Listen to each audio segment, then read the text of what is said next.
Hi, everybody. My name is Megan, and I'm one of the writing and study skills tutors at the ILC.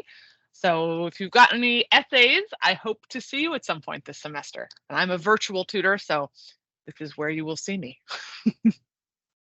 And my name's Silas Johnson. I am actually a student here at Wake Tech. I don't work at the college or anything like that, but I just recently did a public speaking course and thought it would be cool to try to find an idea to actually do the speaking for a real live scenario. And so I talked to the ILC and they agreed to let me be a part of this. So I'm very thankful to them for that.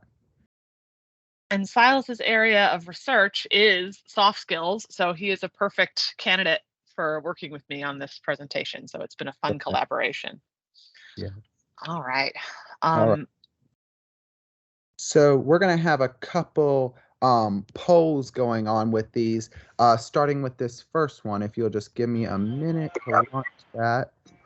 So in here, you'll see I just submitted sending in a poll that's going to pop up on your screen. And the question is, would you rather have $1 million today or 5 million in 1 year? So if you'll just click on your answer and then hit the submit button, I'd love to see your responses on that. And we can see the what percentages of different people are picking stuff. So looking forward.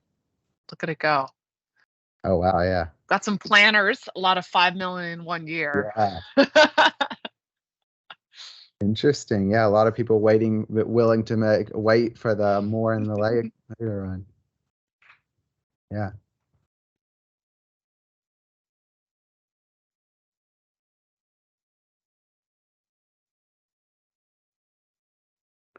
Yeah, it's still looking like the 5 million is winning about 83%. Wow. Like it is. Yeah. A lot of delayed gratification. So those 1 million today people, I understand. Who knows? This deal may not last for a year. How do you know? What if the person doesn't deliver in a year? Yeah. Yeah. So the next one we'll be doing, getting a little bit more specific to our topic. I'm going to send up right now, if you'll give me just a minute. This one is, would you rather be able to talk to animals or speak every human language? Both really cool and interesting ones.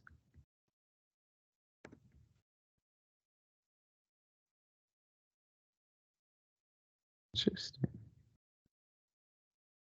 Wow, a lot less people than I would have expected want to talk to animals.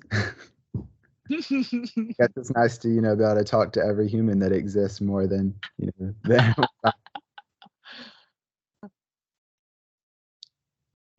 Yeah.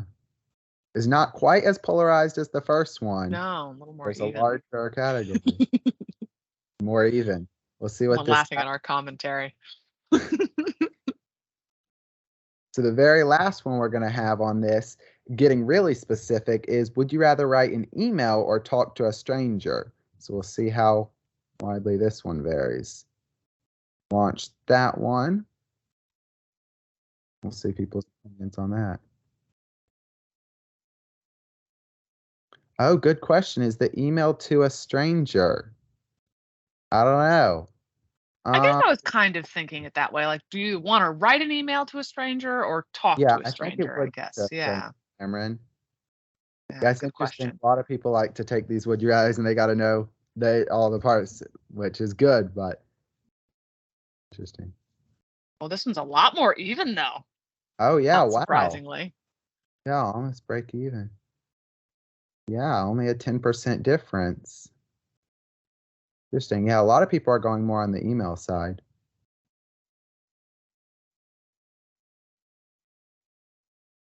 Interesting. I think that's about everyone for that one. There's just a few more people. I want to give it just a sec. And then if you want to take over, Megan, I think the next one's yours. All right. Sounds good. And for both of you, whether you'd rather write an email or talk to a stranger, we're going to talk about both of those things today. Yeah. So first I want to talk about why this topic, why is this something that we feel it's important? And I think the word escape was your word, Silas, which I think is a really good word. You cannot escape it. There's always going to be some time, even if you are someone who prefers to work alone, there's always going to be a time when you're going to have to collaborate, whether that's with family and friends or for work, or for those of you who are starting your college career, collaborating with instructors that may be different than what you've experienced in high school. Or for those of you who are continuing on in your college experience, different classes, new instructors, new people to meet and talk to. So there's always going to be some necessity for it. And in our society, the way that mainstream American society works, the ability to communicate is incredibly important. Whether it's an email or it's the way you speak, all of that reflects on who you are as a person. So if you don't know how to communicate all the wonderful, brilliant things going on inside your head, no one's going to know all that stuff that you've got to offer. So it's important to know how to communicate those things.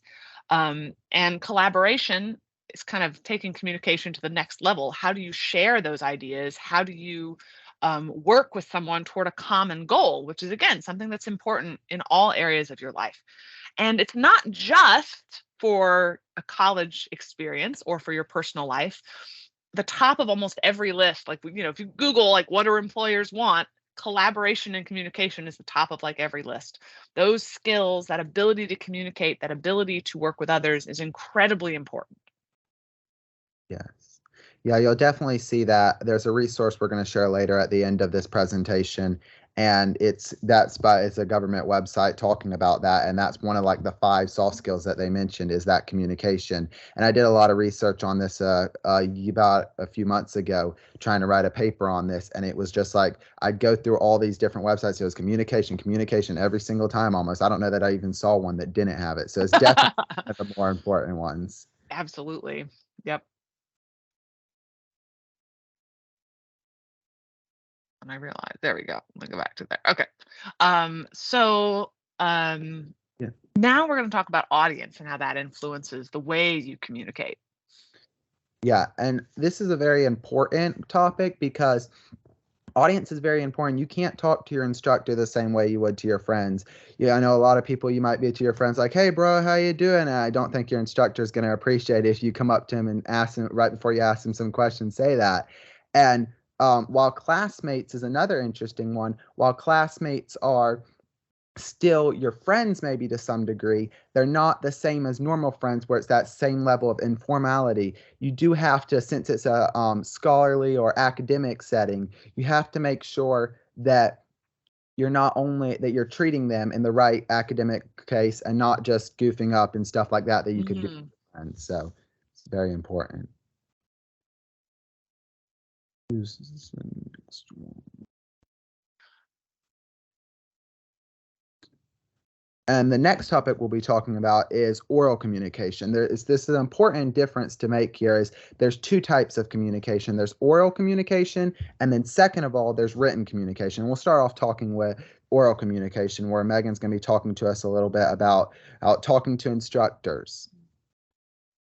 And so when you talk with instructors, so again, there's wherever you are in your career of education, whether this is just coming straight from high school or just starting a new semester at Wake Tech, talking to your instructors is different than talking to anyone else, friends, family, maybe high school instructors, people that maybe you've known for 4 years. Now suddenly you're in a class with someone you've never met before. So first, it's really important to know that it's okay to talk with your instructors. Even though you may see a professor as like, oh, this big academic figure, I shouldn't bother them. Oh, they're so busy. They're there to help you. That is the most important job of your instructor in college, is to help you as a student learn. So don't be afraid to talk to them. I mean, I say don't be afraid. Obviously, it might be intimidating, but try to tell yourself, you know what? It's okay. It's expected. They expect me to talk to them. This is something that I talk to a lot of English instructors, especially as a writing tutor, and they say, I wish more students would come to my office hours. So they want to see you. They want to know that you're invested. So try to reach out, try to take little steps. If this is something that's really intimidating, try to take little steps to talk with your instructors. Come in during office hours, talk to them a little bit before or after class. Start with something low stakes, like, oh, thanks for the information about so-and-so today. That was really helpful. Just start there and start building that friendship with your instructor. that professional friendship with them so that you feel more comfortable talking with them about more complex issues like questions you may have about class or clarifying issues. Um, Not only are your instructors there to help you learn while you're in their class, but especially as you're taking classes in your major fields that you're interested in, they are professional connections in your field. I work with a lot of students in the culinary department, and you want to work in a restaurant in Raleigh, it'd be a great idea to know your instructors who probably have also worked in restaurants in Raleigh. So having those connections is really helpful. And also for recommendation letters, if you want to go to a four-year institution or grad school or whatever it might be, those instructors having that relationship means you can use them for recommendations, for letters, for going on in your college career. So it's incredibly important to build those relationships whenever you can. So when you do talk with them, it's important to come across humbly, show that you want to learn. Don't assume ill intent on your instructor's behalf. I've heard a lot of students say, oh, my instructor gave me an F. Like, well, maybe it's not their fault that you got an F. Maybe you could come about it in a more friendly way, showing again that you want to learn. So don't assume ill intent, assume good intent, because again, instructors are here to help you. You want to use probably more formal language, just as Silas was talking about with audience. You may not say, hey, what's up? You might say, excuse me, I have a question, professor, slightly more formal. Having eye contact is important for a lot of oral communication. It's easier to understand someone's intentions if you're looking them in the eye. Obviously, it can be a little more challenging when it's, digital oral communication, but in person, try as much as possible to make eye contact and explain yourself clearly. Plan out what you're going to say, especially if you feel like you're nervous about talking with, whether it's an instructor, classmate, whoever it might be. Plan out what you're going to say ahead of time so you sort of know what you want to talk about before you do it. And some of the things you'll want to cover when talking to an instructor, you might want to first say what the problem is and then say what you need, and try to be polite. Your instructor gets lots of questions every day, at least hopefully they do, because again, that's what they're there for, is to answer your questions. So don't just say, here's my problem. Explain what you would like your instructor to do to help with this problem, whatever it might be. Yeah, I think that's a really important what you're saying, Megan. And I think that as you were pointing out, for us trying to step outside of our comfort zones, for people who just want to start with the little steps, kind of going back to the would you rather we did earlier with saying like, hey, if you prefer to write an email to your instructor asking for it. Help. If you prefer to talk to someone in person, then maybe you want to go to their office hours or try to schedule an online meeting with them. I know I definitely prefer online meetings, which is not always possible, and sometimes professors, don't want to do that. But it's also another idea that I forgot to mention earlier is very important, is trying to get to know your professors. And the reason I say this is because meeting with them either in person, if you're online over like a Zoom or a Teams call like this, is very important, because then you give them a face for your work. And I think it certainly has contributed to helping me get better grades and stuff like that, and want your teacher wanting to help you because they can visual, you're an actual person. You're not just some online user, which can be how you could possibly be viewed as just an online student. And so I think it's important to show up and really show that, hey, I care here and I want a good grade. What can I do about this? And so I had one professor who he told me, he said, I only help people as much as what work they're willing to put in. So if you're only going to put a little bit of work in, I'm not going to help you as much as I'm going to help the person who, is sending me emails and trying to communicate with me more often. So I definitely think that's a good point to remember. That's a great point. And you mentioned communicating more often, like, communicate everything. If you think you're going to be out of class next week, tell your instructor ahead of time. If you're sick, all these things, tell them, let them know what's going on. That way, it's not this issue of trying to go back later and explain something. Always tell them up front. More communication is always a good idea. Definitely. So talking to classmates, as Silas mentioned earlier, talking to classmates can be more informal maybe than talking with a professor, but it's not going to be exactly the same as talking to your friends. And I think, Silas, you made a great point, because typically when you're working with your classmates, you're trying to accomplish something. You're not just hanging out. So don't let those study sessions turn into, TV watching sessions or video game playing sessions or discussion of what happened last week on whatever show you all watched. Make sure that you keep it as professional as possible, focused on what it is you're trying to accomplish as a group as you work together. Same thing as in class. If you're working on an in-class project, you're asked to turn to your neighbor, focus on the schoolwork, not social interaction, because plenty of time for that outside of class time. And this again is also the time when you can build those connections. I was a theater major in undergrad, and a lot of the people I went to college with worked together once they got out into the professional world. So when you're in your major level classes, talk to your classmates, get to know them, not as necessarily just friends, but coworkers, people you might actually be working with later on. You want to know what are their professional capabilities, not just, oh, we both love watching the same TV show, which could also be great, but also what are they like in the field. That will help you decide who is a good friend and who is potentially a good professional partner for you to work with later on. Yeah, I definitely like that point. It's kind of almost like you can even think of it as just a short-time job, because that's Yeah. kind of what it is, a short-time, part-time job you've got for this semester. Or it's Mm. like it's usually 16 weeks, which is quite a bit of chunk of time. So it's definitely worth getting to know them and getting to have a little bit of a relationship. You don't have to go all in, like they're going to be your friend for life, but it is definitely worth putting forth a little bit of effort and getting to know them better.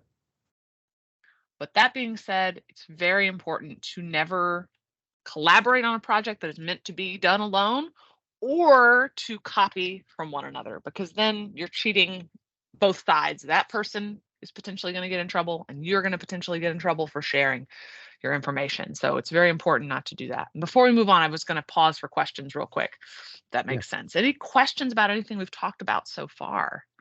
Yeah, feel free to put it in the chat or come off mute, whatever you're most comfortable with.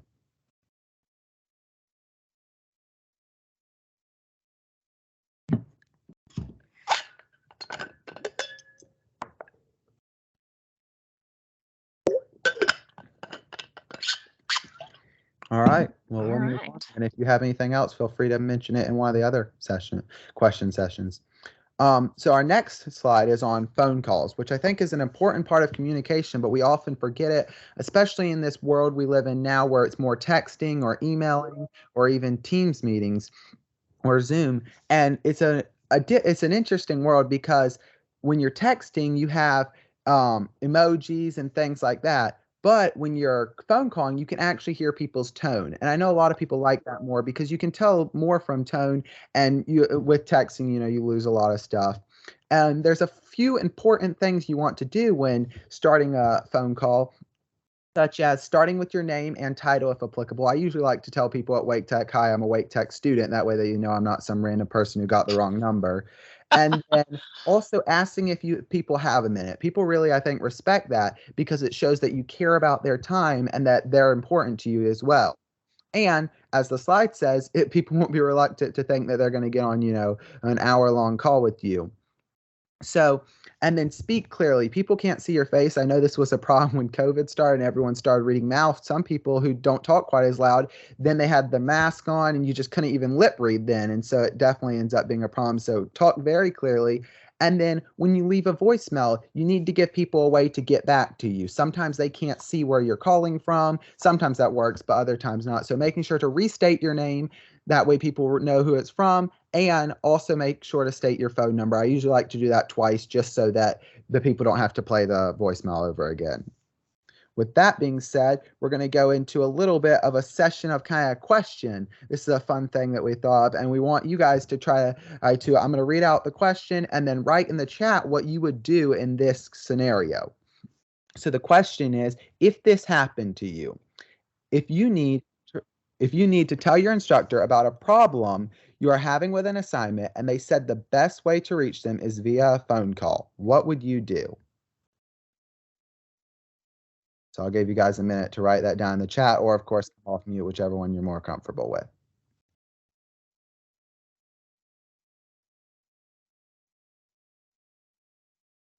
So I'm seeing a lot of people saying call them, and I wonder if you guys might elaborate that on that just a little bit more. It's definitely a good idea to call them because that's what they said, but what might you do during some of these phone calls? Yeah, what should you say? And I like the asking when to reach out to them or calling them during their office hours. Yeah, that's great. Definitely not appreciated to call after, 5 o'clock or when people are going to be on the weekends, things like that, unless it's an emergency. Yeah, that's great. What might you All say? right. Ask specific questions. Yeah, Perfect. Yeah. Range of time. Yeah, nice. that's Ooh, going email first back. and call if necessary. Yeah, Nice. that's going back to that. If you prefer to email, but then you know that they still want to cut phone call, that might be a good idea. Call them and ask when they're available. Yes. Good job. I like that. Remind them of who they are. That goes back to the slide. That's one of the answers we were looking for. Good job. Yeah, yeah. Oh, and telling them your name and course ID. That's great because some instructors Oh, have like yeah. 12 sections of a class. So that's great. Yeah. I've had quite a few instructors who have said, "Hey, make sure you tell me your full course ID, even the 4 digits after just the English 112, then give me the numbers after that because I have multiple classes and I'm not going to know how to help you." Oh, yes, I like that. So suggesting a possible solution, that shows that you're really engaged and you don't just want them to, figure it out for yourself, but you're also willing to, put forth some effort yourself. So good job, Kristen. Yeah, that's great. That's a great. I just want to say up above, someone asked about the online classes and online meetings, and that answer from Missy was absolutely right. Some of your classes are going to be just fully online, asynchronous, which means that there's no meeting like we're having right now, which is synchronous, that we're all here together at the same time. A lot of online classes are asynchronous, meaning that you can join and you can do the whole class at any time, whatever works best for you during the set week. So it depends on the class, but you'll find that out when you log in. That'll be some information there. Yeah. All right. So Oh yeah, not a long personal conversation. Yeah, don't spill your entire life out to your instructor. Inform them of what's necessary. Yes. yeah, it's important to why you can become friends with your professors, as I was saying earlier, to kind of still keep it in that academic setting that they expect. And there's different resources at Wake Tech where if you have personal problems and stuff like that, you need help with. Absolutely, that's true. Yeah. So our next topic is going into written communication, which Megan's going to start us off talking about something that people need a lot of help with, which will be essays. Absolutely. And just to address John's question, it's it's something that I personally don't know. I don't teach any of those classes. So really, you can look at your where you signed up for the classes. It should tell you whether it's like hybrid or fully asynchronous or a mixed kind of class where there's some in person and some online. But again, you'll be able to see, John, when the class begins. I'm sure in the syllabus it'll tell you. The syllabus is a document that like outlines everything about the class. It'll tell you what that specific class that you're signed up for is going to be like. Yeah. Written communication. All right. So written communication, the first thing here we wanted to talk about was essays, which how many of you either typing it in the chat or using the little hand raise function, how many of you are going to be in a class this coming semester where you'll be writing? So this could be like a psychology class or a philosophy class or an English class. Yeah, I think there's going to be very few classes that aren't going to require writing. Like Most of them, yeah. It's hard to avoid this. So yeah, I'm seeing quite a few So, people are saying they are. and I will tell you right now, unless you're one of those people who are like, I love writing and it comes absolutely easily to me and it's the most wonderful thing in the entire world. And even those people, honestly, you need someone to help you, to read over it, give you feedback. But almost everyone struggles, and there is a lot of difference between high school level writing and college level writing if this is your first time coming to a college level class. So absolutely take advantage of all the resources that are available. If you're in English class, there's a specifically English related tutoring center. The ILC where I work, we can help with writing. So please don't feel that you're alone. There are a lot of resources, and it's totally normal for incredibly strong students to come and get assistance, and that's what makes you an even better student. So don't feel like it's negative to come and get assistance from somebody. Yeah. Yeah, I think that's point. I think a lot of people would think that only people who are weak students or not good at writing would come to the ILC, but I think a lot of people come to the ILC as the way to change their grade from being a B to an A. So they already, they're already succeeding and they're going to pass their class, but they really want to get that A. So I know that was certainly what I was trying to do. Even if I thought like, hey, this is good, I'd still try to get someone to look over it or come into the ILC, drop in sessions, which are a really great thing. So yeah, take advantage of all that. Yeah. And Missy said you love writing, that English essays are challenging. And absolutely, essays are challenging. That's kind of the goal, honestly. It's to get you to think and expand your horizons. So don't feel bad if you feel like essays are challenging. Yeah. We are here to help. So you'll be writing for most classes, as we said.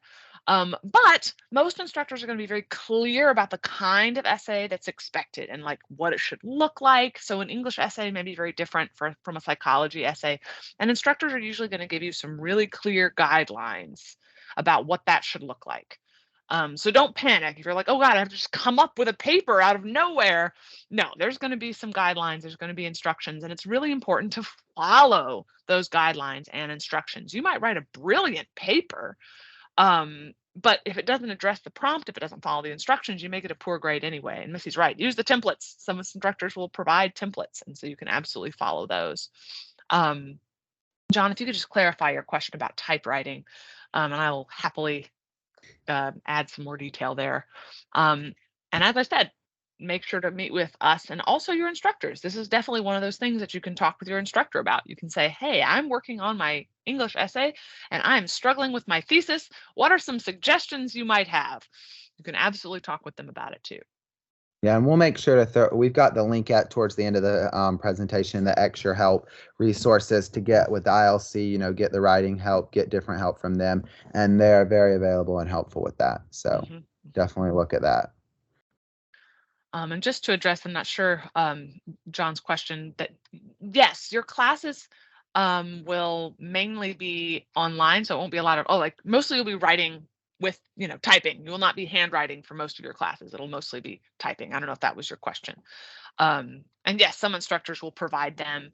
I mainly work with the English classes and a lot of other writing level classes. So for those classes anyway, instructors are usually very clear about what they expect. And if it's unclear, that's when you can ask your questions. But yeah, you'll usually have templates, you'll have guides, you'll have lots of stuff to help you with it. So try not to panic ahead of time. If you see all that stuff and then you're still panicking, that's when you could come and see us. Yeah. And definitely, as Missy said, make sure to read your instructions, reread them, and then maybe read them again after that, because it's definitely, there's a lot of detail. And sometimes you even just have to take a break. I'll read through them, grab a snack and come back and read through them again, because your brain can't handle all that details, especially if it's the sort of thing where they let it out and it's not due till like 2 weeks later, or you're not going to start working on it till 2 weeks later. Read it then, come back and read it right before you get working on it to make sure you really know what you're doing. And gosh, I will write with the assignment on one side of my screen and the paper on the other, so I can just make sure that I'm following exactly. Oh, thanks, James. James just put in the links to all the ILCs. So yeah, I put them both together so I can just double check the whole time. And that's what I'll do during appointments too. Like, all right, assignment here, paper here. Let's just check. All right, so let's talk a little about emails. So as we saw, there's about half of you that prefer emails over maybe talking to a stranger, and you might consider your instructor or your classmates strangers at first before you get to know them. So the format of an email is a little different than just texting somebody, and I've definitely received some text email.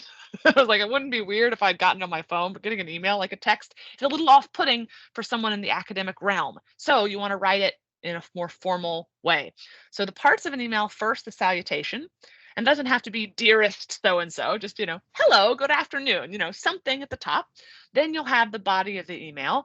So the problem and the resolution. So for example, my name is Megan. I'm in your English 111-005 class, and I'm struggling with finding the assignment sheet for essay number 3. Could you please tell me on Blackboard where I should find it? That might be it for the body and the resolution for the request. And then the closing may say something like, thank you so much for your help. Have a good evening. Have a good day, whatever it might be. And so those are the parts. So it doesn't have to be like a whole 5-paragraph essay or anything, but you don't want to just say, hey, help me find blank. That's not appropriate formal email. So you want to make sure you have those parts: salutation, body, closing, and be aware of spelling and grammar. I've absolutely sent emails, and then afterward I was like, oh boy, I should have read that over because I saw I have some typos. So always read it over before you send it. And try to be positive as much as possible. Obviously, not all emails are positive emails, but if you can be positive, try that. Also, when using written communication, as Silas pointed out, one of the benefits of talking on the phone is that you can hear someone's voice. When you're emailing, it can be hard to understand the attitude because they can't see your face. So be aware of your word choice when you're writing. Be aware of using things like irony, sarcasm, anything like that. That's not going to come across. So make sure that you're just speaking as clearly as possible. Yeah, things like all caps, stuff like that. You gotta watch out for that, because while it might be fine with texting or something like that, or it might be fine even in like a chat, if you're like chatting while also people can see your face, that might be fine. But you got to be careful with that with emails and texting when people can't see you, because it can tick people off. And especially, it's not considered proper for academic settings in a lot of cases, and professors will say, hey, don't do that. And then, as Megan said, even if it is a short email, make sure you have that salutation, body, closing. I'll write emails that are like the whole body is like 1 or 2 lines. It's only like 1 or 2 sentences. It'll just be like, hey, when's this happening? And that's the whole thing. But I still add the, hi, professor, blank, how are you? And then I go to the closing, regards, Silas Johnson, put my email so they can get back to me. So making sure that there's a certain format like that, like we've been talking about, that you follow, even if it's going to be a short one. So, yeah. So yeah, this is another, if this just happened to you. So I hope to see some people responding in the chat. But it says, you have a complex essay in Blackboard and you have no idea how to get started. What would you do? And this is one of those ones with multiple right answers. So I'm looking forward to seeing what you guys say. Yeah. So based on what we've talked about, what are some options that you might have? Yeah.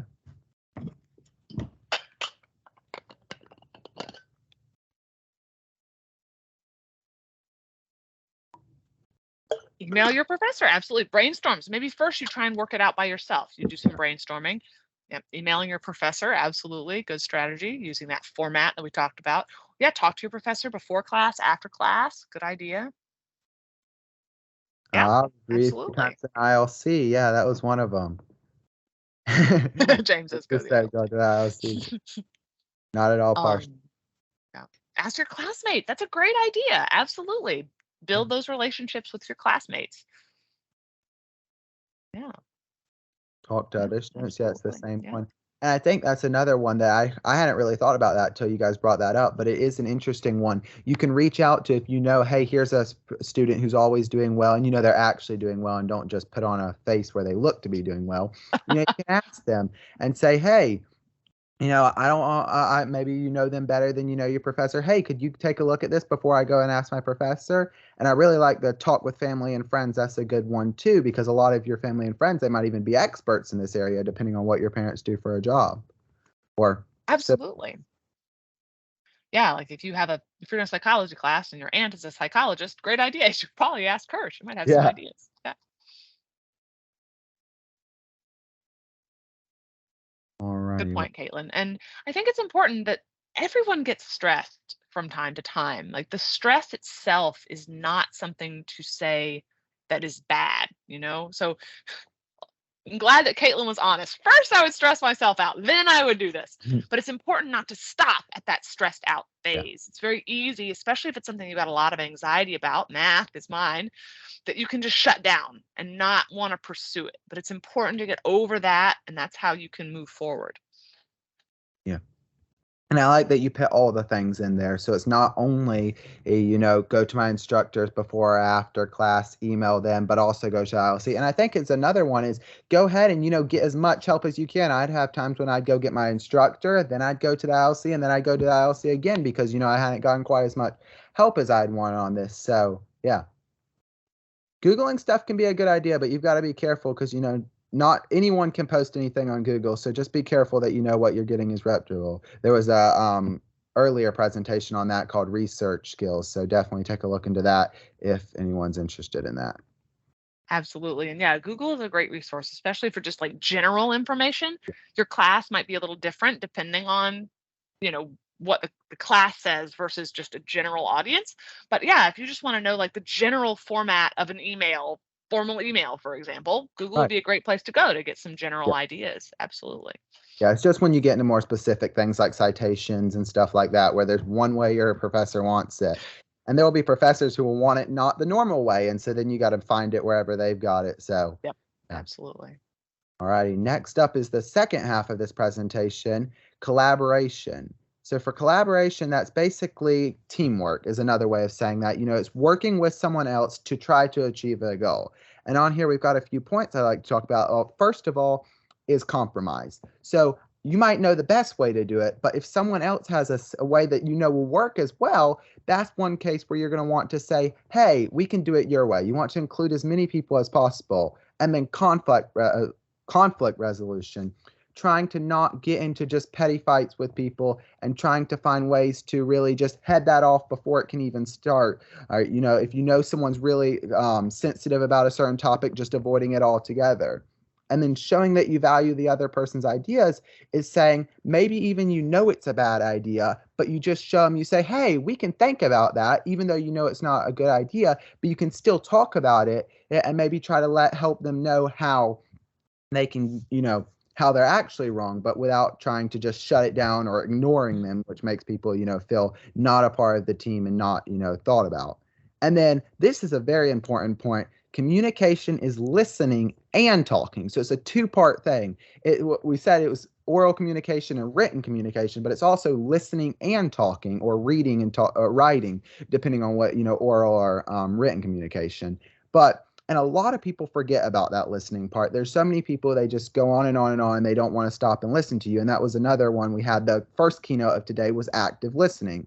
So, you can go back and take a look at that. And I liked how they were saying, make sure that it's intentional. You're not just standing there kind of looking off into space, just letting them talk, like hurry up and get over so I can say something. You want to actually be paying attention and trying to see, is there anything we can use here to benefit from it?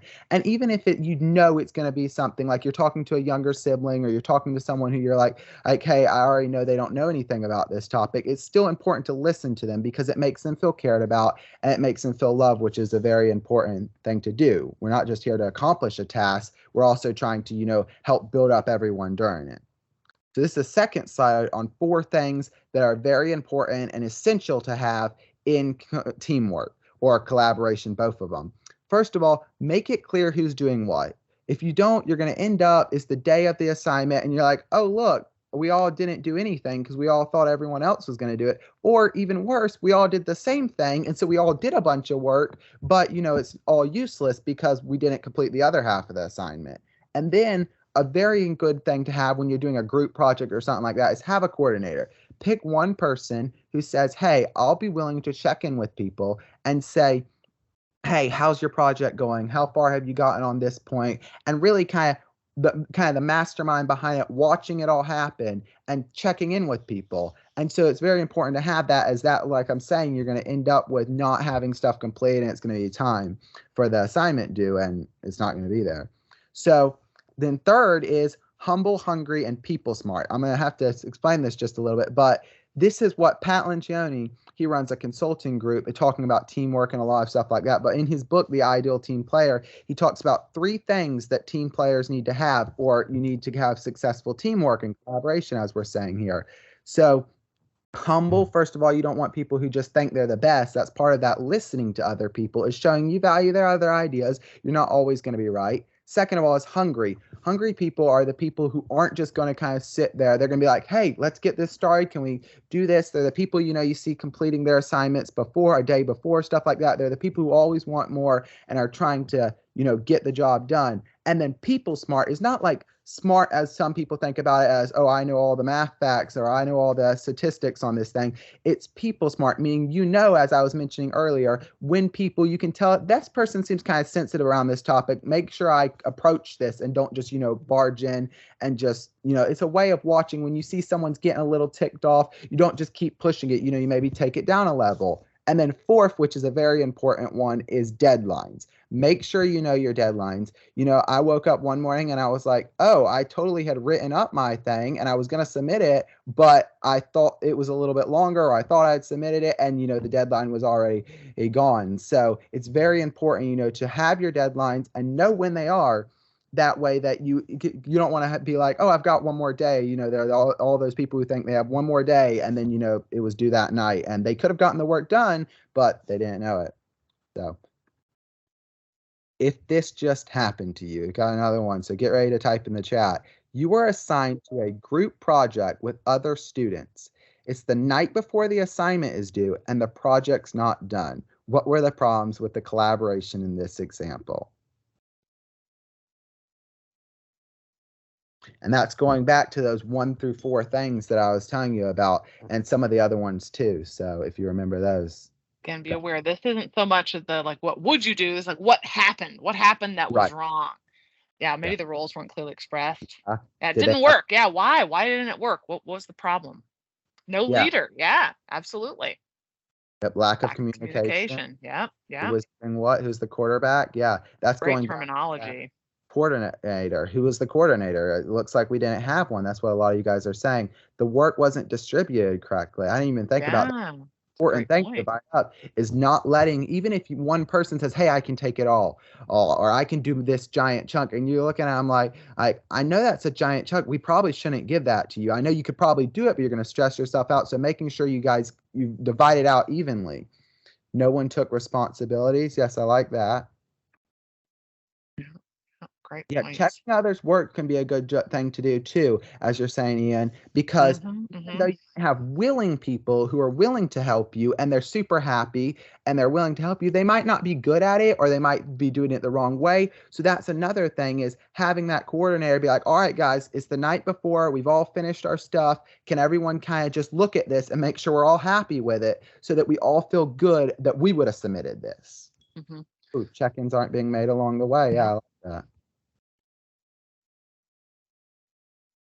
And I just want to go back to a question. It must be a team lead. A question that Missy asked earlier about this exact thing, and I was happy because she asked about how do we work with group projects, and I knew we were coming up to talk about it, and so I just wanted to ask just address that question a little more specifically. Also, one of the things that you should always do if you are in a group project and it's not going well, always inform your instructor. You don't have to name names necessarily, but you can let them know, hey, there's some issues. There's some people in this group who are not, doing what they should.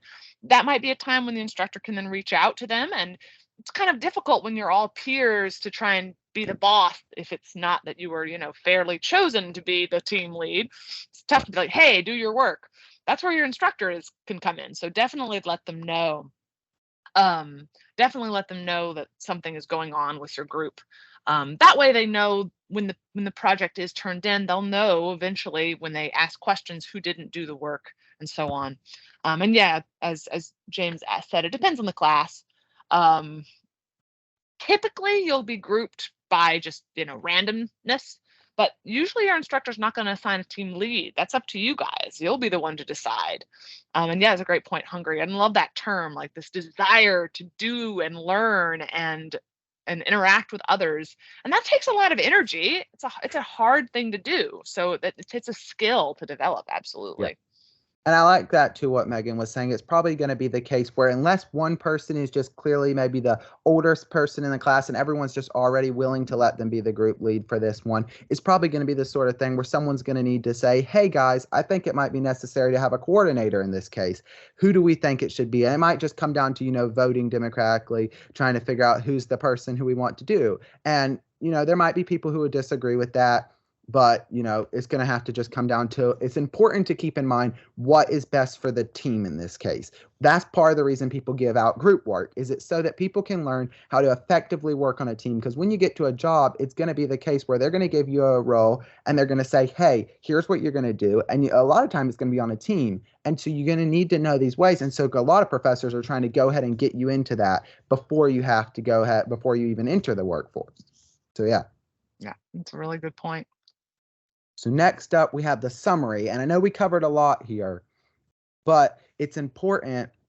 So we did, inside of, trying to read through it all, you guys can go ahead and read through it all, but I'm going to post one last poll. And this is just for which one do you want us to go back over? There's a lot we covered. We can't go all the way through it. So if you'll just pick one of those 1 through 6 options I offered. Now, what do you want more information about? What do you want us to go back to? All right.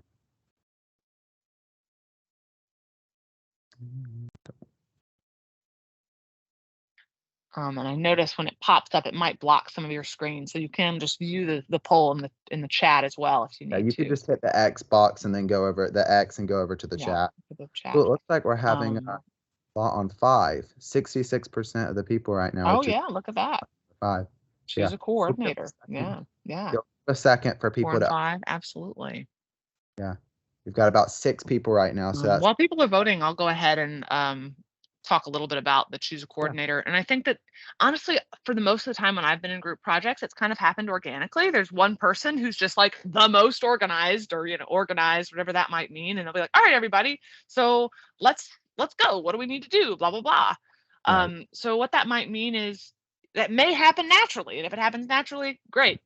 If it doesn't happen naturally, it's going to kind of have to be what Silas was saying. Like, you might have to talk about it as a group and say, hey, so we need to decide how we're going to go about this. Who wants to take notes? Who wants to help assign tasks? Who wants to be the leader of this group? And yeah, absolutely. Most leaders are assertive. So if there's a natural leader in your group, it's probably going to happen spontaneously. Yeah. But if not, then you might need to talk about it a little more openly, which you may not have ever done before, and your group mates may be like, what? But I think it's really important. Absolutely. Yeah. All right, we have a couple for number 3. Yeah, it's the second most popular one, so I'll just go into that just a little bit. Oral versus written communication. So oral is going to be like speaking, what I'm doing to you guys right now. You come back and you're trying to find, you're talking to people. This is when you go in for your professors, like in-person office hours or online office hours. Whereas written is always like text or written with a pen and pencil, whichever one you're going after that. And I think I'm going to answer Walter's question real quick. If it comes to some people ending up being dictators, and I think, how do you deal with that situation? I think it's going to be the case where if they're being really abusive of their power, that's going to be a case where you're either going to have to talk to your instructor, or you possibly might have to say to some of your other teammates, figure out if they're feeling that or if that's only you, and then, vote on it. I like what Ian said. Yeah, electives have to ask for votes. Yeah. So trying to really try to do it democratically. Sometimes, like Megan said, it will just happen organically. That's the best, because, we didn't have to go through all the trouble. But sometimes it's going to be the case where you're really going to have to come in and say, hey, I don't think this person's cut out, which, you're just trying to really still show that you value their ideas and listen, because that can be really crushing to someone to tell them like, hey, we don't think you're good at what you thought you were good at. So just being careful. Yeah. And again, keeping your instructor informed, letting them know there's things going on with the group. Again, you don't have to name names, but just letting them know that there's some issues. So then if the issues become more clear later on, they'll have been informed early on that there's a problem. Yeah. It's definitely good to communicate earlier rather than later, because, you can't go back and re-communicate something like after a deadline. You can't be like, hey, I was wondering how we do this math problem after the deadline. You got to ask that before the deadline. So earlier rather than later. Absolutely. And regarding going back to the oral versus written, I think generally written communication is a little more, there's going to be a lot more words involved. So if you think about an essay or an email, there may be more that you have to say, because verbally expressions can handle it. Tone of voice can handle some of it. But when you're writing it written, it's a lot, you only have words. So oral might be a little more informal. It might be a little more brief than written communication. So I'd say those are some of the main things to keep in mind there. But both are incredibly important. So what you want to do is think about what is your weakness, what is the thing that you struggle with, and then try and think about how to develop that using the skills we've talked about today. And also just practicing is really kind of the biggest thing for both oral communication and written communication. And it's going to depend on the person. There's no right or wrong. Some people are I have friends who are all writers and we all love to write, but some of them, they could talk it out. They could say the whole story out loud. And then other people, they have to write it down. So, and yeah, absolutely. A lot of nuance missed. Yeah. Important. As Megan was saying too, when you got to use more words, especially when you're doing emails, because it's not like a text or when you're talking where you can just instantly ask a question. So you have to provide more details to begin with. That way that people don't feel, like they're like, what is he even talking about? I mean, you have no idea. So, yeah. Yeah. And both are important. I mean, both are going to be, I'd say written has become a much bigger part of our communication with texting and emails and chatting in Teams. All of that has become much more common, but there are always going to be people who prefer that oral form. Yeah. Actively listening. Absolutely. What other spots do we have some questions on? For compromise, yeah, a big one. Silas, you were talking a little bit about compromise. Do you want to go into more detail there? Yeah, I'll go into a little more detail there. That actually came from an idea from the Dale Carnegie Golden Book that we'll be talking about in a little bit, but in the more resources. But it's an idea where you really have to come at the situation from the example of like a lot of, representatives at Congress and stuff. They're always having to compromise because it's about a lot of the time, especially if you're in a group project, you're not going to be able to get something done, especially if it's a small group, if people don't agree with you. So you're going to have to find a way to try to find a way to not just come at it. Here's the only way we're going to do this. Like, hey, we're going to write it. I'm going to write it, in fact. And, you guys are all going to do the editing part. Like, I can't come at it like that. I got to say, like, hey, can I write it? And then if they're like, no, we all want to write, then we're like, hey, maybe can we section it up? Can I write the first paragraph? You write the second? Are we good with that? So coming at it with not giving your can we do this? Not we're going to do this, but more asking questions and making sure the group agrees with that. And with some groups, you're going to have to be more careful, especially if you're an overbearing person or a person who really, maybe the natural leader in this case, where some people would just shrink back because they just want to make you happy or they want to make the whole group happy. And so you're really, if you see one person, I was talking about this in a course I took where they were saying to me, they were like, you've got to watch out for those people who are, the introverts who don't want to talk. And so they're just going to sit there quietly. You've got to say, hey, what's your thoughts on this? Can you please give it? Because a lot of people have very valuable things to say. They're just not willing to because they feel like they might be taken right. I think we have to move on now because we actually do have quite a lot of resources that Silas is going to talk you through because almost all of them are ones that he has found in his extensive research. Well, thank you. Yeah, so these are all very short resources. I made sure I didn't want to, a lot of times people will be like, hey, here's a topic and here's this, a 600-page book, you can read, or a 200-page book. And you're like, hey, that's going to take a lot of my life, to get through that. But these are all things where I figure like you can probably do these things. And a lot of these are going to be 15-minute things. So, you're not going to have to spend more than, a fourth of an hour. You could take a fourth of an hour for a couple of these things to really help enhance your life. The first one is a TED Talk on the ideal team player, really helping Palanchoni. He goes into all the, the details on that. It's a 15-minute TED Talk, and he just really explains how, you can find humble people. He gives some examples. I really like that. It's one of my favorite TED Talks. The second one is the government resource I mentioned earlier that talks about communication as being a important part of soft skills, and a very important one. It was like one of the 5 that they decided to mention. After that, you'll have the Wake Tech ILC, which James already shared some stuff on that. And I really love that TED Talk too. Then the last, it didn't change for me. Here we go. So then next is the Dale Carnegie Golden Book. This is a lot of stuff also kind of on those soft skills, or as they call them, human relation principles, where it just goes through a lot of different stuffs on the first part is how to become a friendlier person, win people over to your way of thinking. So these are all things that can be very helpful in that group setting. Right here, this is just a PDF version of it that we got.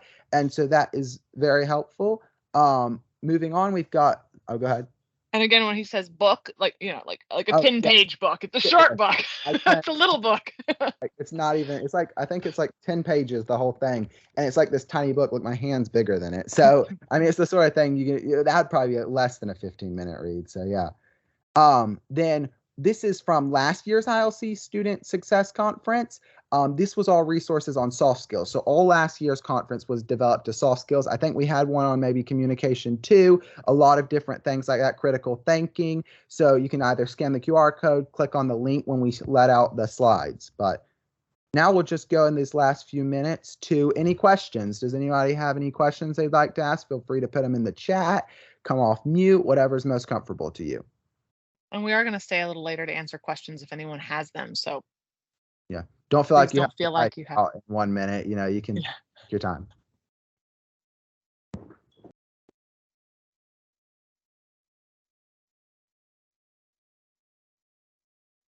I have a question. Yeah, go ahead. How should I go about like asking from, because like I just think about the process, like who's going to make themselves a leader, and whoever that person makes themselves a leader, how are they going to go about like asking other people to do this and that? Like, how do you delegate hard and easy work fairly to other people? Like, that's to me important. It's like fair, like trying to delegate hard and easy work to the people. Yeah, you want to take this one, Megan? Sure. Yeah, I think that one thing that I think is really valuable that I've learned from working with students on study skills is that what one person thinks is the hard work, another person is going to think is the easy work. So it's good to try and find that. So if, for example, you're the leader of a group, honestly, the most important thing that a leader can do is let everyone else do their thing, and you're there to support. Obviously, you'll do a part of the project too, probably. You know, maybe management, just watching from above. You'll be doing part of it. Oh, and I got some comments in the chat too. So yeah, so just saying, okay, so here's the project. Here are all the things that need to get done. What does everyone want to do? And then let people kind of pick. And if there's something missing, there's something that isn't getting done, that's when you can kind of discuss as a group how to go about that. One of the things that kind of does often fall on the leader or the facilitator or coordinator, you might have to pick up some of the slack if someone is unable to do their part. Or, you know, there's one thing that's left behind, that might be what you'll do if once everyone else in the group is picked. So as a tutor, I have a very much a collaborator idea, and I think all good leaders are collaborators. So don't so much think of it as being a leader of like, oh God, I have to tell everyone what to do. What do I tell them? Let them do, and you will work as an organizer to help make sure that everything that needs to get done gets done. And yeah, maybe checking up on other group members to make sure that things are getting done. But that pressure can be relieved somewhat to think not so much of you're in charge, but you're there to facilitate. Yeah, I definitely think that's a good point, Megan, as you're saying. And that's why we use the term coordinator. If you notice, we didn't use the term boss or, you know, person in charge or something like that. It's more of just that person who's behind the scenes and they're kind of working, you know, pulling the strings. It doesn't necessarily, even though it is going to be more of a leadership role, it doesn't have to be a leadership role. It's more of just who's that organizer, that person who's going to pull it together. And I like what Missy said at a couple in the chat where she said, like what Megan was saying, just ask people what their strengths are. So maybe starting off by saying, who wants to do what? Like, could somebody tell me what they want to do? And not here, you're going to do this, because maybe they would be good at that, but they're going to feel a little bit better when they asked for it and they got what they wanted than when you forced it on them or they feel like it was forced on them. Got another question. How can you talk to a teacher or a classmate if they're rude or doesn't want to talk?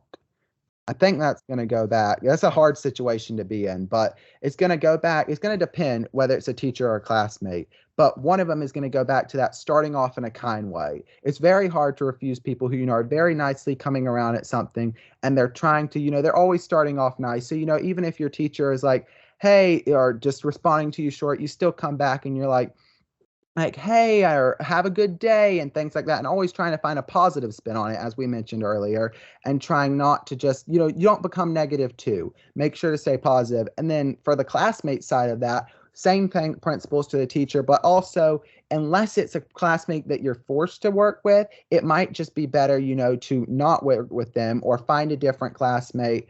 But it obviously just depends on the circumstance you end up in. Yeah, so regarding the professor thing, I mean, I have told students this, unfortunately, whether it's due to external circumstances or differences in personality, these conflicts will arise from time to time where a professor and student just don't get along. Um, I obviously stay positive, as Silas was saying. Don't turn it into an argument or a fight. Know first that you are correct in coming and asking questions. If there's nothing offensive that you have done to the instructor, if all you did was ask a question and the instructor is approaching you in a negative way, know that there's nothing that you have done wrong. Just asking questions is not a problem. So keep that idea in mind. Don't let it tell you to not ask questions of other instructors. And there are absolutely some steps that can be taken in those situations with instructors. So if that happens to you, come to another trusted instructor or ILC member or whatever, and we'll talk about that issue. Regarding the student thing, yeah, if you have been forced, quote unquote, in a group project or whatever, to work with a student, definitely let the instructor know. Let them know, hey, we're having some issues. Is there a way that maybe we could talk about this with you? Or as you can see, I'm a huge proponent of letting your instructor know what's going on. Don't feel forced into a negative situation. There's probably going to be a solution, but if you don't talk with someone about it, there won't be a solution. So definitely let your instructor know if it's a student that you're having struggles with. Yeah, it's definitely important to, as she's saying, let your instructor know, because I had one instructor, he said, I'm never going to put anyone in a group project because I don't want that to happen. So it was the sort of case where it's like, you can tell it's happened enough times where people end up in a group project where someone's just like, I'm not going to do my work. I don't care. And that's going to be the case where either you're going to have to pick up the slack because you want that grade bad enough, or maybe you have to say something to your professor. You're like, hey, this guy, or this girl, she's not pulling her weight or his weight. And so can you do something about that? So, yeah. Any more questions? And at this point, I'm going to go ahead and stop the recording. If anyone wants to ask a question